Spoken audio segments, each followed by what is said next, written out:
మనం time travel చేసి 200 ఏళ్ల వెనక్కి వెళ్దాం. ఇయర్ 1813.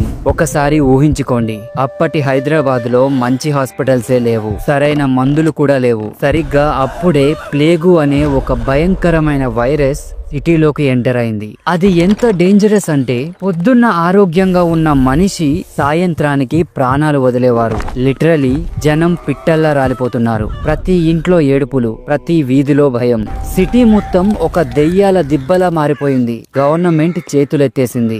వేల మంది చనిపోతున్నారు. సిటీ ఎకానమీ మొత్తం కుప్పకూలిపోయింది. ఇక దేవుడే దిక్కు అని అందరూ ఫిక్స్ అయిపోయారు. కానీ వాళ్ళకి తెలియదు, వాళ్ళ ప్రార్థనలకు సమాధానం కొన్ని వందల కిలోమీటర్ల దూరం నుంచి రాబోతుందని. అదే టైంలో హైదరాబాద్ కు చెందిన కొందరు సోల్జర్స్ మధ్యప్రదేశ్ లోని ఉజ్జయినిలో డ్యూటీలో ఉన్నారు. కానీ వాళ్ళ మైండ్ మొత్తం హైదరాబాద్ గురించి ఆలోచిస్తోంది. ప్రతిరోజు వాళ్ళ కుటుంబ సభ్యులు, స్నేహితులు చనిపోతున్నారనే న్యూస్ వాళ్ళకి చేరేది. వాళ్ళు ఎంత టార్చర్ అనుభవించారో ఇమాజిన్ కూడా చేసుకోలేం. కానీ వాళ్ళ చేతుల్లో ఏమీ లేదు. కనిపించే శత్రువు అయితే పోరాడగలరు, కానీ అది కనబడని శత్రువు. అప్పుడే వాళ్ళు ఒక డేరింగ్ డెసిషన్ తీసుకున్నారు. వాళ్ళు నేరుగా ఉజ్జయిని మహాకాళి టెంపుల్ కి వెళ్లారు. అక్కడ అమ్మవారి పాదాల మీద పడి, తల్లి, మా హైదరాబాద్ ను కాపాడు, ఈ భయంకరమైన రోగాన్ని ఆపు, నువ్వు మా సిటీని కాపాడితే మేము తిరిగి వచ్చి నీకు గుడి కట్టి లైఫ్ లాంగ్ బోనం సమర్పిస్తాం అని మొక్కుకున్నారు.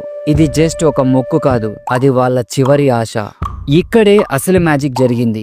ఉజ్జయినిలో సైనికులు మొక్కుకున్నారో లేదో, హైదరాబాద్ లో ప్లేగు వ్యాపించడం ఆగిపోయింది. మరణాల సంఖ్య కంట్రోల్లోకి వచ్చేసింది. కొన్ని రోజుల్లోనే సిటీ మొత్తం కంప్లీట్ గా సేఫ్ అయిపోయింది. ఇది యాదృచ్ఛికమా లేక నిజంగా దేవుడి దయనా? ఇది ఖచ్చితంగా అమ్మవారి అద్భుతమే అని అందరూ బలంగా నమ్మారు.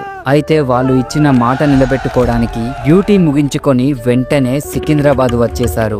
1815లో సూరేటి అప్పయ్య అనే సోల్జర్ లీడర్షిప్ లో ఉజ్జయిని నుండి తెచ్చిన అమ్మవారి చెక్క విగ్రహంతో ఒక టెంపుల్ కట్టేశారు. ఆ రోజే వాళ్ళు వండిన అన్నం, పాలు, బెల్లంతో చేసిన నైవేద్యాన్ని ఒక కొత్త కుండలో పెట్టి డెకరేట్ చేసి అమ్మవారికి సమర్పించారు. అదే చరిత్రలో మొట్టమొదటి బోనం. కేవలం కొందరితో మొదలైన ఆ వేడుక ఇప్పుడు లక్షల మంది పండుగగా మారింది. ఇంక్రెడిబుల్ కదా? ఓకే, ఇంతకీ ఈ బోనం ఏంటి? Let's break it down. బోనం అంటే భోజనం. ఇది అమ్మవారికి మనం ఇచ్చే ఒక గ్రాండ్ థ్యాంక్స్ గివింగ్ పార్టీ లాంటిది. ఇందులో వాడేవి మట్టి కుండ. ఇది 100% ఎకో ఫ్రెండ్లీ, స్వచ్ఛతకు కొత్త ప్రారంభానికి సింబల్. నైవేద్యం, ఇందులో ఉండేది రైస్, పాలు, బెల్లం. ఇది హెల్త్ అండ్ వెల్త్ ని సూచిస్తుంది. బేసిక్ గా ఇది ఒక డివైన్ సూపర్ ఫుడ్. అలంకరణ, కుండకి పూసే పసుపు ఒక యాంటీసెప్టిక్, వేపాకులు ఒక మెడిసిన్. ఇది కేవలం డిజైన్ కాదు, దీని వెనక సైన్స్ ఉంది. కుండపై ఉండే ఈ చిన్న దీపం చీకటిని తరిమి కొట్టే జ్ఞానానికి సింబల్. ఆ దీపం ఆరిపోకుండా చూసుకోవడమే ఒక ఛాలెంజ్. ఈ బోనాన్ని మహిళలే తలపై ఎత్తుకుంటారు, ఎందుకంటే వాళ్ళే శక్తికి అసలైన రూపం. వాళ్ళు నడుస్తుంటే సాక్షాత్తు అమ్మవారే నడిచొచ్చినట్లు ఉంటుంది. What a powerful visual. బోనాల ఫెస్టివల్లో మరో మెయిన్ అట్రాక్షన్ ఉంది. అతనే పోతురాజు. ఈయన లేకపోతే పండుగలోకి కిక్కే ఉండదు. పోతురాజు గ్రామ దేవతలైన 7 అక్కా చెల్లెలకు ఏకైక సోదరుడు. సింపుల్ గా చెప్పాలంటే ఆయన అమ్మవారికి అలాగే ఆ తల్లి భక్తులకి బాడీగార్డ్ లాగా. చూడటానికి ఒక వారియర్లా ఉంటాడు. ఒళ్ళంతా పసుపు, నుదుటపై పెద్ద కుంకుమ బొట్టు, కాళ్లకు గజ్జెలు. ఆయన లుక్కే అదిరిపోతుంది. ఆయన చేతిలో ఎప్పుడూ ఒక కొరడా ఉంటుంది. డప్పు సౌండ్ కు డాన్స్ చేస్తూ తనను తానే కొట్టుకుంటూ గాల్లోకి కొరడాను జులిపిస్తాడు. ఈ విన్యాసాలకు దుష్ట శక్తులు పారిపోతాయని నమ్ముతారు. ఊరేగింపులో పోతురాజు ముందు నడుస్తూ అమ్మవారికి, భక్తులకు ఫుల్ సెక్యూరిటీ ఇస్తాడు. ఆయన ఎనర్జీతోనే జాతరకు అసలైన ఊపు వస్తుంది. పండుగ ఇంకా అయిపోలేదు. మరో 2 క్రేజీ ఈవెంట్స్ ఉన్నాయి, రంగం మరియు ఘట్టం.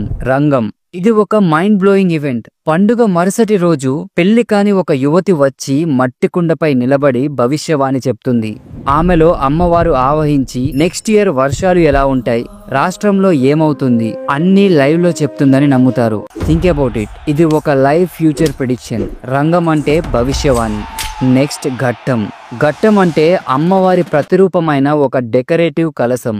పండుగ చివరి రోజు ఈ ఘట్టాన్ని ఏనుగుపై పెట్టి సిటీ మొత్తం గ్రాండ్ గా ఊరేగిస్తారు. ఇది పండుగకు గ్రాండ్ ఫినాలే లాంటిది. వేలాది మంది ఈ ఊరేగింపులో పాల్గొంటారు. ఫైనల్ గా ఘట్టాన్ని నీళ్ళలో నిమజ్జనం చేయడంతో పండుగ అఫీషియల్ గా ముగుస్తుంది. సో చూసారు కదా, బోనాలు ఒక ఫెస్టివల్ కాదు, ఇది ఒక ఎపిక్ ఈవెంట్. ఈ పండుగలో కులం మతం అనే తేడానే లేదు, అందరూ ఒకటే, అందరూ కలిసి సెలబ్రేట్ చేసుకుంటారు. మన పూర్వీకులు ఎంత స్మార్టో చూడండి, పసుపు, వేప, మట్టి అన్ని నేచర్ తో కనెక్ట్ అయ్యేవే. ఈ పండుగ తెలంగాణ సంస్కృతికి అలాగే ఆత్మగౌరవానికి సింబల్. అందుకే కదా మన ప్రభుత్వం దీన్నే రాష్ట్రీయ పండుగగా ప్రకటించింది. And that's a huge deal. ఆగండి, బోనాల గురించి ప్రచారంలో ఉన్న ఇంకొక స్టోరీ కూడా చెప్పాలి. ఆషాఢ మాసంలో ఆ జగదాంబిక తన అత్తారింటిని వదిలి పుట్టింటికి వస్తుందట. అంటే ఆ కైలాసాన్ని వదిలి మన దగ్గరికి వస్తుందంట. అండ్ ఇక్కడ ప్రజలు అంటే మనం ఏమని ఫీల్ అవుతామంటే అమ్మవారిని మన కుటుంబంలో ఒకరిగా ఫీల్ అవుతాం. సో ఊహించుకోండి, ఒక కూతురు తన అత్తారింటి నుంచి పుట్టింటికి వస్తుందంటే ఆ సందడే వేరు.